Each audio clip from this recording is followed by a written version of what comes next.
का नारा आएगा, क्योंकि लोकतंत्र में जो हालत मीडिया की है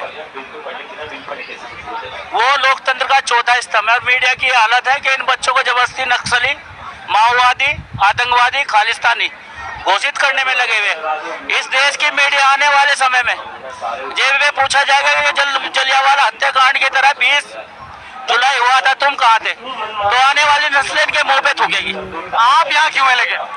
मैं यहाँ इसलिए आया हूँ यार, देश की हालत इस समय ये है कि 13 अप्रैल 1919 में जो जलियांवाला हत्याकांड हुआ था, ये 20 मार्च का हत्याकांड जो है उससे कम नहीं है। लोगों के बच्चे मर रहे हैं मीट नीट में, रहे हैं कोटा में, यहाँ पे बहनों को और भाइयों को मारा जा रहा है। क्या करूँ मैं इस नौकरी का जब देश ही नहीं बचेगा? नौकरी छोड़ दी, से नहीं, नौकरी छोड़ दी है। देश पाकिस्तान से नहीं बनता, देश बनता है देश की जनता से, देश बनता है इन युवाओं से, इन माताओं से, इन बहनों से। तो आप उत्तराखंड पुलिस की नौकरी छोड़ के आए हैं? मैं उत्तराखंड पुलिस की नौकरी छोड़ के इन कोकरेजों की रक्षा करने के लिए आया हूँ। जिसकी माँ ने दूध पिलाया हो, लगाओ इनको हाथ। और जो ये गुंडे घूम रहे हैं ना भाजपा के, जो भाजपा के गुंडे घूम रहे हैं पुलिस की वर्दी में, अरे आओ यार, सेठ सिंह खड़ा अकेला है तुम्हारे सामने। राह में खतरे बहुत है, ठहरता कौन है? राह में खतरे बहुत है, ठहरता कौन है? मौत कल की हानि आज आ जाए, डरता कौन है? तेरी लश्कर के मुकाबले कांग्रेस का मैं, मगर फैसला मैदान में होगा कि मरता कौन है। तो आप कहाँ तैनात थे आप? मैं पिथौरागढ़ जनपद में तैनात था। तो आप अपने मतलब उच्च अधिकारी को कुछ रेजिग्नेशन या कुछ लेटर दे के आए?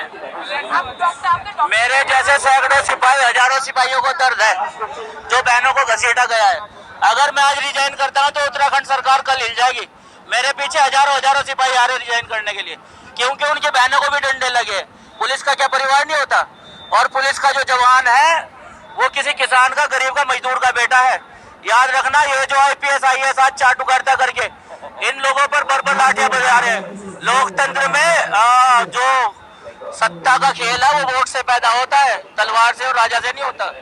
यहाँ वोट से राजा बनता है। जिस दिन सत्ता बदलेगी ना और कोई और गवर्नमेंट आएगी, इन अधिक चाटुकार अधिकारियों को बर्फ में लगा करके छोड़ देगी। तो आप मुझे बताएं, किसी अधिकारी को आपने बताया?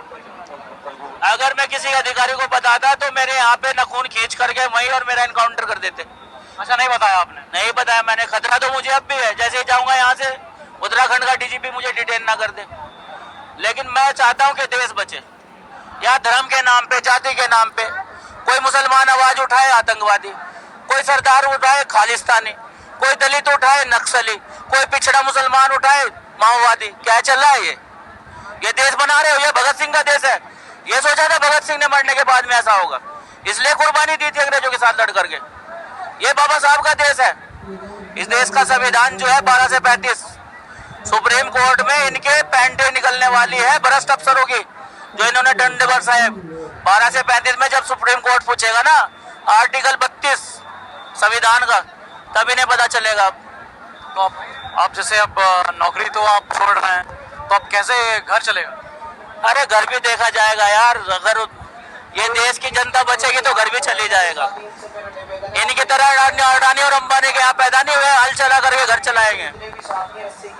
पुलिस में भर्ती होने से पहले भी हल ही चलाया था। को बता दें, ये चोटिल जो है कहाँ से भैया? हम चंदौली से रोशन, हम चंदौली से बनारस से चंदौली में। क्या नाम है? मेरा नाम रोशन है। कैसे चोट लगी? चोट यही कल राजीव चौक पे हम लोग रात्रि को 8 बजे आ रहे थे और इधर से इतना तेज पुलिस लाठीचार्ज किया कि बच्चे सब एक दूसरे के ऊपर चढ़ते हुए चले गए और सब उसी में घायल हो गए। पूरा ये छिल गया है, ये पूरा एकदम इसमें डंडे लग गए हैं। अच्छा, तो मुझे चंदौली से यहाँ कब आए? अब हमारे शेर सिंह भैया उत्तराखंड पुलिस से आ गए हैं। अब हम लोग जैसे काकरोचों को कोई डर नहीं है। अरे जिसकी हिम्मत लगाए हाथ, जो कौन सा पुलिस वाला है वही लगा देगा तुमको। अब हम इन्हीं के साथ घूमेंगे, गुंडे को जो वर्दी में आए थे शेर सिंह भैया के साथ घूमेंगे। अब हमें चोटें नहीं लगी भैया, बेफिक्र होकर के घूमा, सुरक्षा ही गारंटी मेरी है। भैया ऐसे पुलिस वाले को दिल से सैल्यूट है सर। नेताओं की चाटुकारिता और उनकी सुरक्षा करने से अच्छा है देश के नागरिकों की सुरक्षा होगी। तो आप देख सकते हैं किस प्रकार से शेर सिंह है जो उत्तराखंड पुलिस से